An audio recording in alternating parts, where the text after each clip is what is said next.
Ժողովուրդ ջան, առաջերտին շնորհակալություն, որ հավաքվել եք, որ մասնակցում եք այս հանդիպմանը։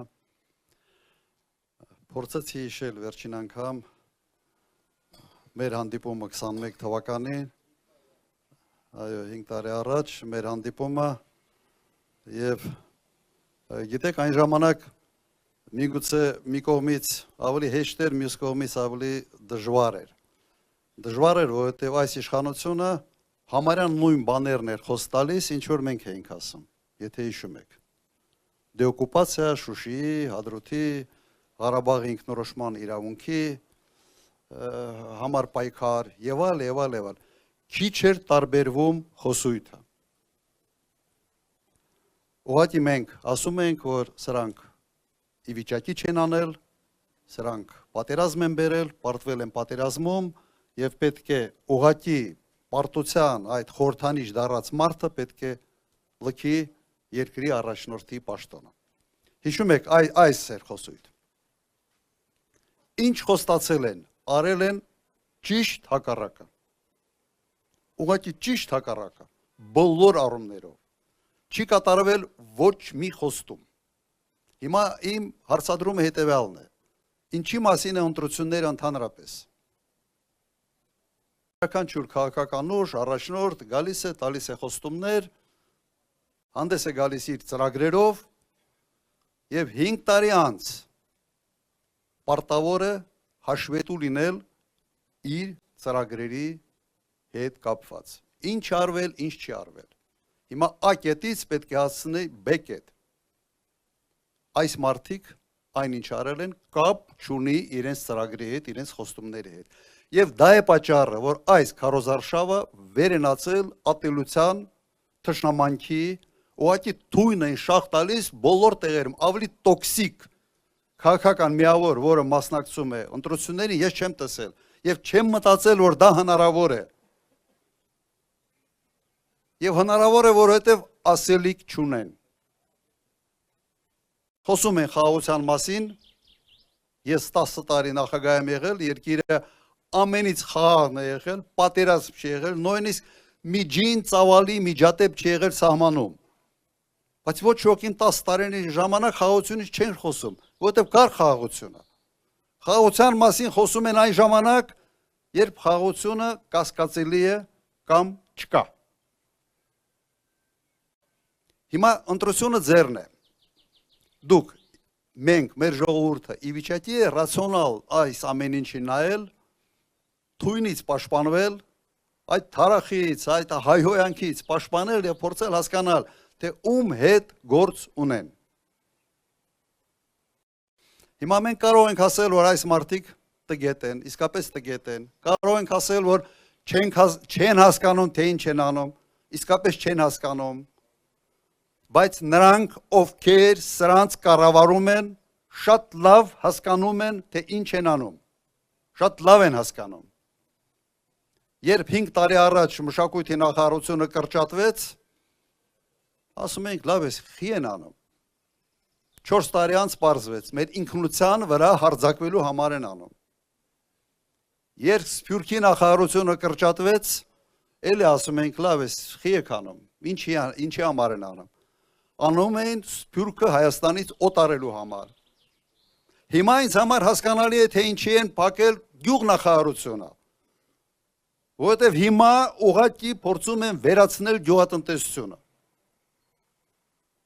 Երբ Նիկոլ Փաշինյանը ասում է իմ զորայական կետից եմ սկսում, արդեն մարդիկ պիտի սարսափեն։ Ղարաբաղյան շարժումը իր զորայական կետից սկսեց, բանակցային գործընթացը ձախողեց, բերեց պատերազմ։ Հիմա վերջերս արդեն հայտարարեց, որ բանակը զորոյան կետից է կառուցում։ Ամենից վտանգավոր հայտարարությունն է։ Իր զորոյական կետը դա զորոյացման կետն է, մեր Սերան Օհանյանը սա ճիշտ է նկատել։ Հիմա զորոյացնում է գյուղատնտեսությունը։ Անտեղի, անիմաստ, հրահրեց հարաբերությունները Ռուսաստանի հետ եւ դուք տեսնում եք ամեն օր նոր սահմանափակումներ են մտցնում գյուղատնտեսական արտադրանքի Ռուսաստան արտահանման վրա, ամեն օր, ինչ անելու մեր գյուղացին, ով պիտի մտածի գյուղացու մասին, ով պիտի մտածի մեր քաղաքացու բարեկեցության մասին։ երկրի առաջնորդը մտածում է թե ոչ։ Չի մտածում։ Մեկ մտածում եմ, կարող եմ մտածել ու ունակություն չունի ընդհանրապես։ Սենց կան չէ մարդիկ, որ ուղղը ուրիշ ձև է աշխատում, չես հասկանում թե ուր է տանում։ Բայց կարծում եմ սա էլ է մտածված, բայց ինքը չի մտածում, իրեն կառավարող ուժերն են սա մտածում։ Մեր շուկան փորձում են ազատել ադրբեջանական եւ թուրքական ապրանքների համար։ Դպրոցների այդ բանը, այդ ծրագիրը, մի քանի դպրոց կառուցում են ավելի շատ դպրոց փակելու համար։ Ում համար, ինչի համար։ Ջան, շատ եւ շատ հարցեր կան, որոնց ողջամիտ պատասխան ուղղակի չկա։ Օրինակ, մի շատ դասական օրինակ բերեմ։ Խաղաղության մասին է խոսում այսօրվա իշխանությունը։ Եվ ամենտեղ երևի դուք տեսնում եք պաստառների վրա գրած է խաղաղություն, սրտիկներ։ Մենք ինչ ենք ասում, ասում ենք այո, մենք էլ ենք խաղաղության կողմ։ Մենք ասում ենք խաղաղությունը պետք է լինի երաշխավորված։ Իրենք ասում են չէ, Ալիևի հերիքա։ Ասում են Հայաստանի անվտանգության երաշխավորը Ադրբեջանն է։ Իրենք են ասում, ես չեմ ասում։ Հիմա մենք հավատում ենք, որ Ադրբեջանը կարող է լինել Հայաստանի անվտանգության երաշխավորը։ Լավ, սա գժի հետ գործ ունենք, ինչին հետ գործ ունենք, ես ուղղակի անկեղծ ասեմ, չեմ հասկանում։ Միգուցե հատուկ բառարան կա, որ այդ բառարանը բան անում, էլի, աննորմալ ինչ որ մտքերը կարող է sense տրանսֆորմացիայի ենթարկվի, այն մյուս կողմից ավելի բան լսենք, էլի, ինչ որ ողջամիտ բան լսենք, բայց այսօր սա է։ Ասում են նախաստորագրել ենք խաղաղության պայմանագիր։ Մենք ասում ենք երաշխավորներ է պետք, երաշխիքային համակարգ է պետք։ Մեզ ասում են պետքը չի։ Լավ, խանգարում է ձեզ երաշխիքային համակարգ։ Հասկանում եք, բաներ կա, ես կարծում եմ այս հարցերը մենք առաջերտին մենք մեզ պիտի տանք, երկրորդը պետք է իշխանություն ունեցող մարդկանց տանք, երրորդը եթե այդքանը չեն հասկանում, պետք է ուղղակի սրանց վրա այդ 16 համարի վրա մի հատ մեծ խաչ քաշենք, ասենք սրանք գոյություն չունեն, սրանց պետք է զրկել իշխանությունից եւ սրանց պետք է ուղղակի վռնդել։ Շատ կարճ եւ շատ կոնկրետ։ Ուրեմն մեր պատասխանը այս անորոշությունների, այս լարվածությանը, որը ստեղծում են ոչ միայն ներսում հասարակությունը բաժանեցին, դրանից չեն բավարարվել, հիմա փորձում են մեր դաշնակիցների հետ մեզ թշնամացնել։ Ժորժ ջան, մենք Հայաստան դաշինքը Եվրոպայի հետ հարաբերությունների դեմ չի եւ երբեք դեմ չենք եղել։ Ես նախագահ ժամանակ Եվրոպայի հետ ավելի լավ, ավելի լայնացավալ հարաբերություններ ենք ունեցել, քան հիմա։ Առևտուրը Եվրոմիության հետ մեր ընդհանուր արտաքին առևտրի մոտավորապես 20%-ն էր։ Հիմա դառել է 7%։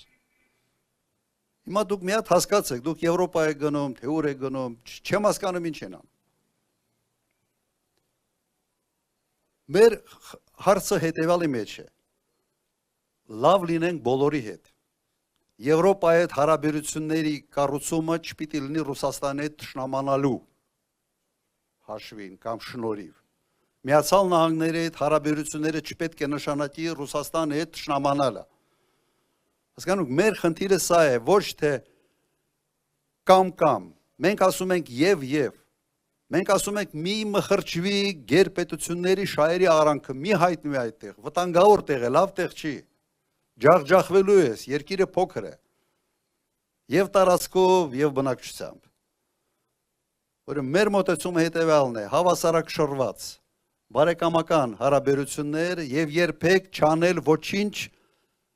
ինչը գերպետությունների անվտանգությանը որպես սպառնալիք կարող է դիտվի իրենց կողմից։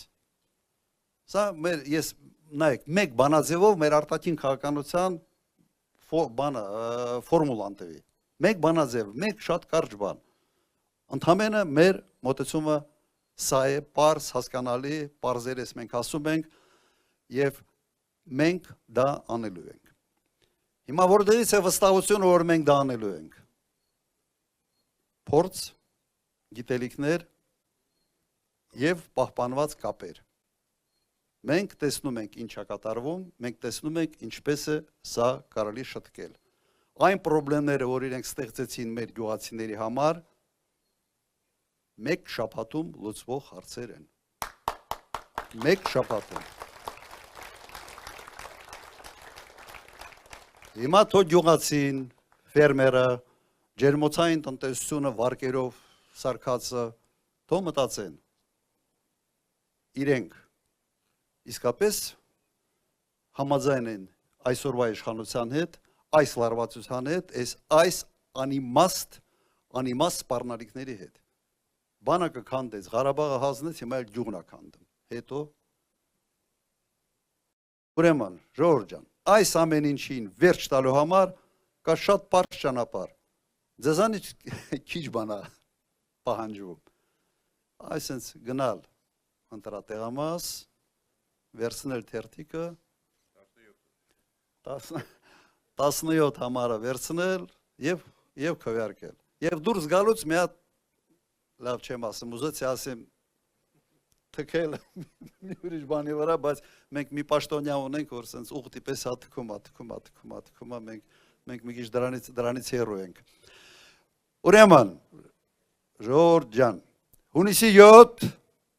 համար 17, հունիսի 7 համար 17, հունիսի 7 եւ քվեարկում ենք Հայաստանի համար։ Շնորհակալություն ձեզ, Ժողովուրդ ջան, շնորհակալություն։